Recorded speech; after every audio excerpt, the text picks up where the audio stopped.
अब तुम बजाते हो, हाँ, लगता है उसमें चटनी चटपटा रहे हो। जोर से बजाना चाहिए, ताली भी जोर से बजाओ।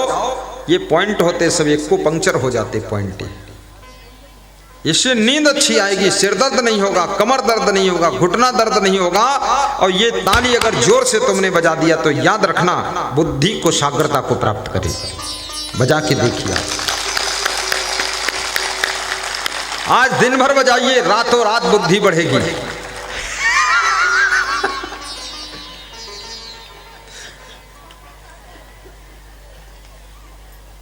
एक को पंक्चर की चिकित्सा होती है तो उसमें क्या करता है वो डॉक्टर जो आता है, ऐसे दबाता रहता है इन पॉइंटों को, बताता है यहाँ दबा दूंगा सिर दर्द खत्म हो जाएगा, यहाँ दबाऊंगा पेट दर्द खत्म हो जाएगा, यहाँ दबाऊंगा घुटना दर्द खत्म होगा। तो मैंने कहा कि तू सारा दर्द खत्म कर देगा दबा दबा के, वो खत्म भी करता है। और ये जब बजाते हो ना, इससे हार्ट, लीवर, किडनी, ब्रेन, ये सब एक्टिवेट हो जाते हैं। और जोर से हंसने से पूरी बॉडी का स्टेमिना पावर और पूरी बॉडी के अंदर एंटीबायोटिक तैयार होता है, एंडोडर्फिन्स केमिकल निर्मित होता है, जिससे पूरा शरीर रोगों से लड़ने के लिए समर्थ हो जाता है। ये कोई साधारण बात नहीं है। ये जो कोरोना बता रहे हैं ना, ये कोरोना काल में आप 5 किलोमीटर जोर से पैदल चलिए, भोजन थोड़ा कम कीजिए, हाथ मुंह को बार बार धोते रहिए और जोर से हंसिए और ताली बजाइए। 80% आपको कोरोना नहीं हो सकता। ज़्यादा सबको छुओगे, मुंह में मुंह लगाओगे।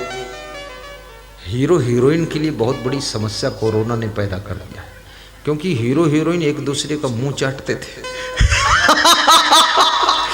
हाँ, वो जैसे भैंस और भैंसा चाटते हैं ना, ऐसे चाटते थे। मैं सोचता हूँ ये पूर्व जन्म का भैंस भैंसा रहा क्या, मुंह चाटता है। अब कोरोना ने कहा चाटने नहीं दूंगा। और ये मुंह चाटने को, गाल चाटने को लोग कहते हैं ये बड़ा प्यार हो गया। प्यार हो गया कि भैंस भैंसा हो गया।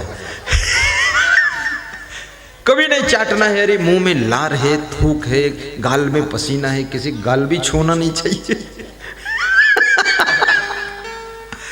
उसको क्यों छूना है? कभी नहीं छूना है। छुई सराहैयो बतलावे, छठवा अंश पुण्य बटी जावे।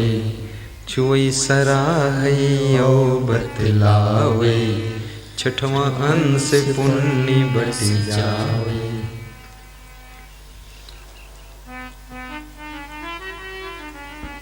अपनी वाणी की क्वालिटी में भी निखार लाना। बोलते तो सभी लोग हैं, लेकिन आपके बोलने का अंदाज, आपके बोलने का लहजा, आपके बोलने में जो शब्द प्रयोग हो रहे हैं और वाणी के संभाषण में जो उतार चढ़ाव है, जो रसों का समावेश है, वीर रस, हास्य रस, करुण रस, ये रसों का समावेश भी सही तरीके से होना चाहिए। तब आपकी वाणी अमृत वाणी हो जाती है, आपकी वाणी चुंबक वाणी हो जाती है।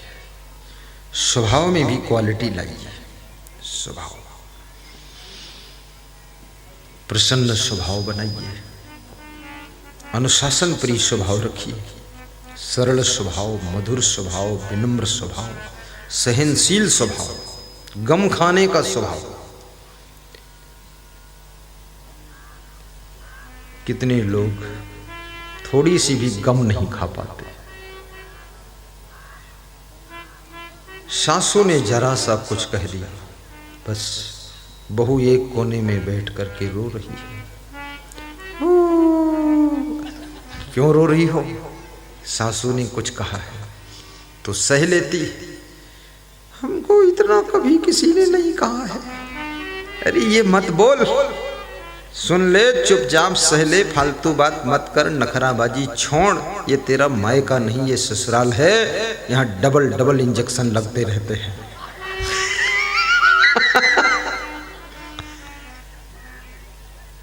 मायके की सारी आदतों को छोड़िए, ससुराल में विनम्र होकर के रहिए। वहां दंगा मत मचाइए, आतंकवादी बहू बनकर के मत जाइए। कितनी बहुएं तो एटम बम लेकर जाती है, ऐसा फाइट करती हैं कि सासू बेहोश होकर चिथड़े उड़ गए। सासू को प्रेम दीजिए, सासू की उत्साह को समझिए। जिस समय तुम्हारी शादी तय हुई थी, सासू इंतजार कर रही थी कब मेरी बहू आएगी और कब मुझे आराम मिलेगा, सुख मिलेगा और बहू के साथ में आनंद प्राप्त होगा। और बहू ने अगर सासू को दुख दिया है तो सासू के सपनों पर पानी फेर दिया है।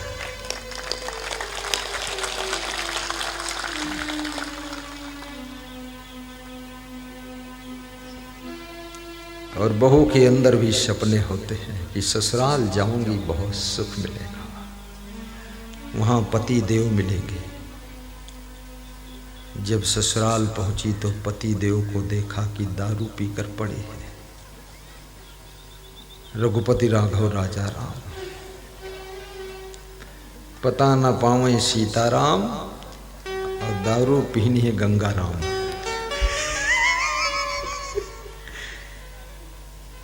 शराब पीने वाला पति अपनी पत्नी को कभी सुख शांति नहीं प्रदान कर सकता है। इसलिए मैं निवेदन करूंगा, दारू का सेवन मत करना। पीना है सत्संग की शराब पियो। सत्संग इतना सुनो, इतना सुनो, इतना सुनो, अज्ञान के बादल सभी छट जाने चाहिए और ज्ञान का सूर्य प्रकट हो जाना चाहिए।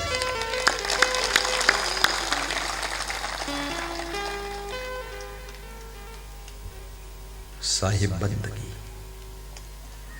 सीधे बैठो। बिनु सत्संग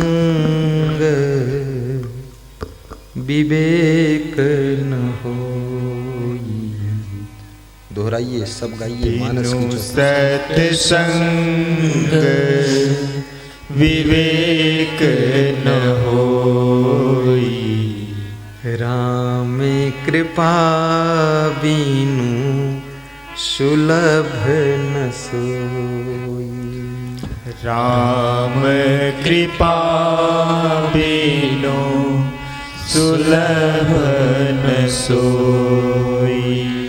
राम कृपा बिनु सुलभ न सोई। राम कृपा बिनु सुलभ न सोई।